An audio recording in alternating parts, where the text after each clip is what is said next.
இந்த வண்டி வந்து என்னன்னா அண்ணன்ட்ட ஏற்கனவே முன்னாடி இந்த கலெக்ஷன்ஸ் பார்த்துருக்கும் இந்த வண்டி ஸ்டார்ட் பண்ணாம வச்சிருந்தாங்க. இன்னைக்கு எதிர்ச்சியா அண்ணனுடைய முயற்சியால இந்த வண்டி ஸ்டார்ட் பண்ணோடனே ரொம்ப மகிழ்ந்துட்டேன். பிகாஸ் இது வந்து அவ்வளோ சாதாரணமாக ஸ்டார்ட் பண்ண முடியாது.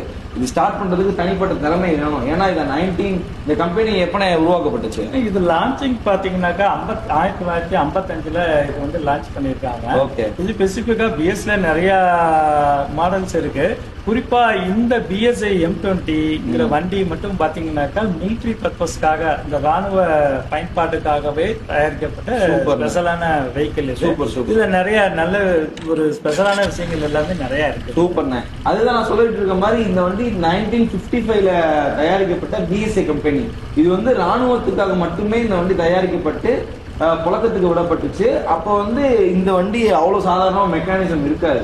கண்டிப்பா இதோட மெக்கானிசம் வந்து யாராலையுமே எனக்கு தெரிஞ்சு சாதாரண மெக்கானிக்னால இந்த வண்டியை என்னன்னு கூட பார்க்க முடியாது. 500 சிசி 60-70 வருஷத்துக்கு முன்னாடி எப்படி கிரியேட் பண்ணப்பட்டுச்சோ அந்த தரம் இருக்கவங்களால அந்த வண்டி ஸ்டார்ட் பண்ண முடியும்.